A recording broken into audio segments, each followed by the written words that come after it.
Hey y'all, good morning. It's good to see you. I am excited to try our YouTube Sunday school and see how this goes.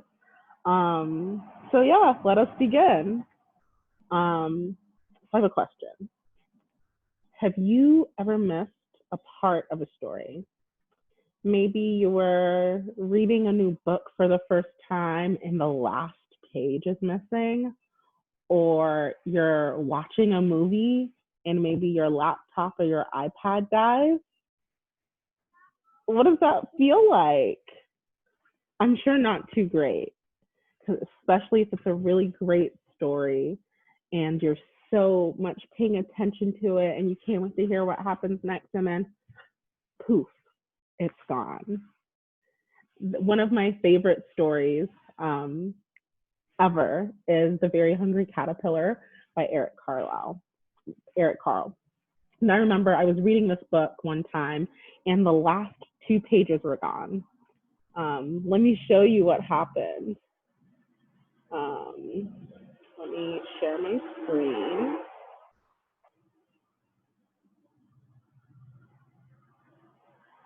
There we go. Let me view it. Slideshow. Oh no. Give me a second, guys. Event. There we go.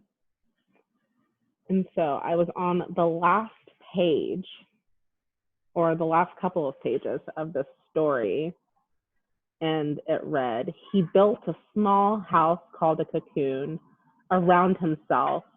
He stayed inside for 2 more weeks.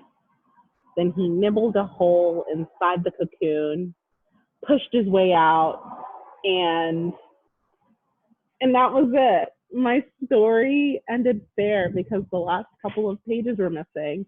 And I won't ruin the story for y'all.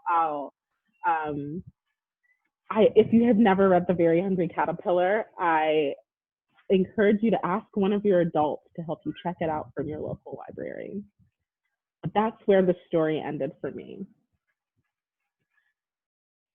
That made me feel kind of like, oh my goodness, I want more. I want to know more about what happened in this story.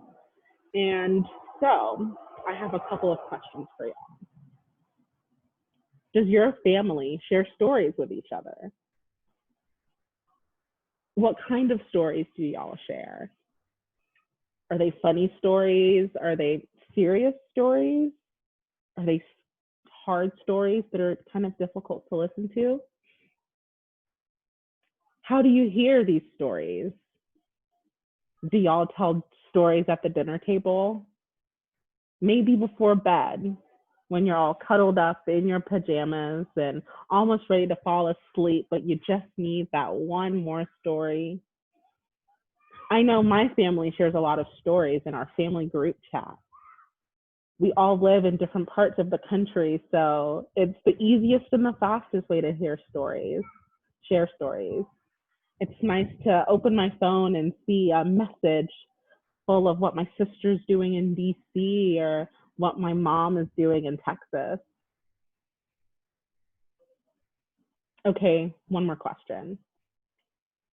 Why do you think it's important to share stories?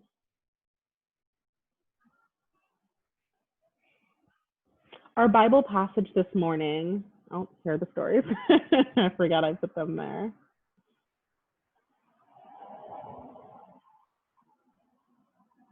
Our Bible passage this morning is from the book of Psalms. And a psalm is a nice word that just means song. And so the book of Psalms is a book full of songs.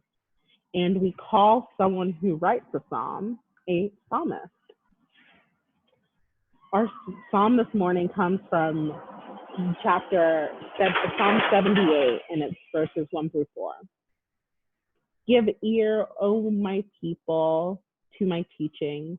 Incline your ears to the words of my mouth. I will open my mouth in a parable. I will utter dark sayings from of old, things that we have heard and known, that our ancestors have told us. We will not hide them from our children. We will tell them to the coming generation the glorious deeds of the Lord and his might and the wonders that he has done. What that means is that we need to listen to stories, listen for stories, and we should share them.